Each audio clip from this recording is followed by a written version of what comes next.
नमस्कार, national India news के Delhi metro NCR bulletin में आपका स्वागत है। आइए नजर डालते हैं आज की अहम खबरों पर। देश में लगातार बढ़ रहे खाद्य तेल के दामों के बीच लोगों को मुफ्त बीज पैकेट बांटेगा केंद्र। देश में तेल के दामों में लगातार इजाफा हो रहा है। इसी बीच केंद्र सरकार ने लोगों को मुफ्त बीज पैकेट बांटने का फैसला लिया है। अप्रैल में राज्य सरकारों के साथ इस योजना पर चर्चा हुई थी। बिहार में 8 जून तक बड़ा लॉकडाउन, सीएम नीतीश कुमार ने किया ऐलान। बता दें कि बिहार में कोरोना के बढ़ते संक्रमण को देखते हुए राज्य सरकार ने 5 मई से लॉकडाउन लगाया था। कोरोना को देखते हुए आज जिलों की समीक्षा की गई। इस दौरान कुछ रिपोर्ट भी देखे गए। अधिकारियों के साथ बातचीत पर निर्णय लिया गया है। ब्लैक फंगस से जुड़ी खबर। आईआईटी हैदराबाद ने बनाया ओरल सॉल्यूशन। 60 mg की दवा की कीमत है सिर्फ 200 रुपए। आईआईटी हैदराबाद में इस सॉल्यूशन पर पिछले 2 साल से प्रोफेसर सप्तऋषि मजूमदार, डॉक्टर चंद्रशेखर शर्मा और उनके पीएचडी स्कॉलर मृणालिनी गेधाने और अनिंदिता लाहा काम कर रहे थे। संस्थान ने कहा 2 साल के अध्ययन के बाद अनुसंधानकर्ता इस बात को लेकर आश्वस्त हैं कि इस प्रौद्योगिकी को बड़े स्तर पर उत्पादन के लिए उचित फार्मा साझेदारों को स्थानांतरित किया जा सकता है। भारत से उड़ानों पर 30 जून तक रोक। कोरोना वायरस के प्रसार को रोकने के चलते लिया फैसला। संयुक्त अरब अमीरात की एक वेबसाइट ने बताया कि भारत में कोरोना वायरस की स्थिति के मद्देनजर भारत से यात्री उड़ानों को 30 जून तक के लिए निलंबित कर दिया गया है। सुप्रीम कोर्ट में सरकार का दावा, इस साल के अंत तक 18 से ऊपर के सभी लोगों का टीकाकरण पूरा कर लिया जाएगा। केंद्र ने कोर्ट को बताया कि जनवरी से अब तक 5% लोगों को ही वैक्सीन की दोनों डोज मिल सकी हैं और इस साल के अंत तक 18 से ऊपर की पूरी आबादी को वैक्सीन दे दी जाएगी। ट्विटर और सरकार का झगड़ा बढ़ा। कंपनी ने हाई कोर्ट में कहा आईटी कानून को माना। केंद्र बोला ऐसा नहीं हुआ। नियमों के अनुसार सभी सोशल मीडिया कंपनियों को अपनी अपनी वेबसाइट, ऐप या दोनों पर शिकायत निपटान अधिकारी और उनके पते के बारे में जानकारी देनी है। साथ ही शिकायत के तरीके को बताना है जिसके जरिए उपयोगकर्ता या पीड़ित अपनी शिकायत कर सके। शिकायत अधिकारी को 24 घंटे के भीतर दर्ज की गई शिकायत प्राप्त करने के बारे में सूचना देनी होगी। साथ ही ऐसी शिकायतों का निपटान प्राप्ति की तारीख से 15 दिन की अवधि में करना होगा।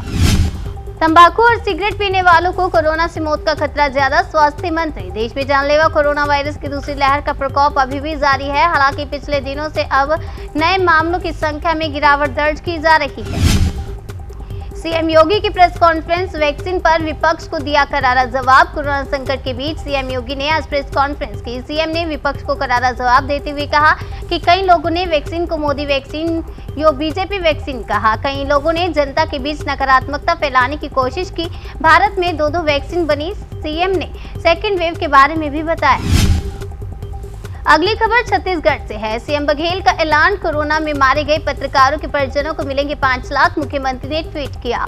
कोरोना से दिवंगत हुए मीडियाकर्मी के आश्रित परिजनों को छत्तीसगढ़ सरकार 5 लाख रुपए की आर्थिक सहायता प्रदान करेगी। उन्होंने आगे लिखा, साथ ही जिन मीडिया कर्मी ने कोविड से पीड़ित होने पर अस्पताल में भर्ती होकर इलाज कराया है, उनके इलाज में आए खर्च की प्रतिपूर्ति भी राज्य शासन करेगा। मानसून के आगमन में देरी। जानिए भारत के लिए बारिश के मौसम का महत्व। मानसून का पूर्वानुमान एक ऐसी अबूझ पहेली है जिसका अनुमान लगाना बेहद कठिन है। आमतौर पर 1 जून से बारिश के मौसम की शुरुआत होती है, लेकिन इस बार ये देरी से भी दस्तक देता है। एक सांस के लिए संघर्ष कर रहे मरीज, मगर केंद्र ने दूसरे देशों में भेज दिया ऑक्सीजन। प्रियंका गांधी का सरकार पर हमला।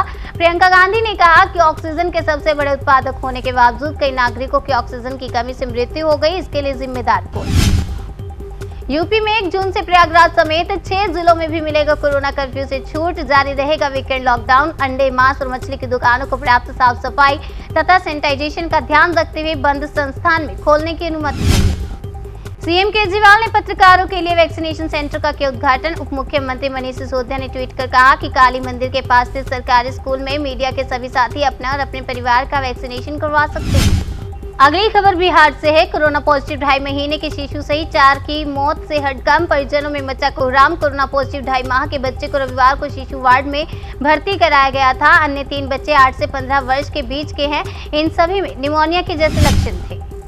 आपने केंद्र सरकार पर वैक्सीन के घोटाले का लगाया आरोप। कहा निजी अस्पतालों, होटलों के बीच चल रही मिलीभगत। आपकी विधायक आतिशी ने केंद्र सरकार पर वैक्सीन का घोटाला करने का आरोप लगाया और पूछा है कि जब राज्य सरकार को वैक्सीन नहीं मिल रही तो निजी अस्पतालों में कैसे हो रहा है आपूर्ति। अगली खबर कर्नाटक से है। 11 और 13 साल के 2 बच्चों में पाया गया ब्लैक फंगस। राज्य में अब तक 39 मरीजों की मौत। कर्नाटक के स्वास्थ्य मंत्री सुधाकर ने कहा कि राज्य को केंद्र से ब्लैक फंगस के इलाज के लिए इस्तेमाल की जाने वाली एम्फोटेरिसिन बी दवा की अब तक 10,000 शीशियां मिली हैं।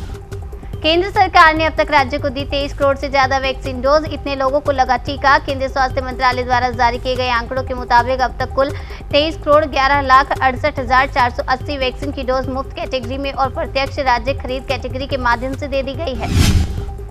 अगली खबर दिल्ली से है। सीएम केजरीवाल ने पत्रकार और उनके परिवारों के लिए की कोविड टीकाकरण केंद्र की शुरुआत। दिल्ली के मुख्यमंत्री अरविंद केजरीवाल ने सोमवार को पत्रकारों और उनके फैमिली मेंबर्स के लिए आईटीओ के एक सरकारी स्कूल में कोविड टीकाकरण केंद्र का उद्घाटन किया। इस दौरान उप मुख्यमंत्री मनीष सिसोदिया भी उपस्थित रहे।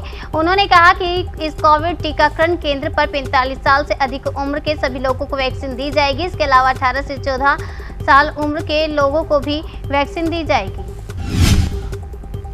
कोविन ऐप से रजिस्ट्रेशन की अनिवार्यता पर सुप्रीम कोर्ट सख्त। कहा, जमीनी हकीकत समझे सरकार। कोर्ट ने केंद्र से कहा, आपको देखना चाहिए कि देश भर में क्या हो रहा है। जमीनी हालात आपको पता होने चाहिए और उसी के मुताबिक नीति में बदलाव किए जाने चाहिए। ईपीएफओ खाता धारकों के लिए बड़ी खबर। कोरोना दूसरी लहर के चलते दूसरी बार निकाल पाएंगे कोविड एडवांस। इस प्रावधान के तहत सब्सक्राइबर अपने पीएफ अकाउंट में जमा राशि का 75% या 3 महीने का वेतन बेसिक और डीए के बराबर राशि में से जो कम हो उसके बराबर राशि की रकम निकासी कर सकते हैं। दिल्ली मेट्रो एनसीआर बुलेटिन में बस इतना ही। बाकी की तमाम खबरों के लिए बने रहिए हमारे साथ और देखते रहिए नेशनल इंडिया न्यूज।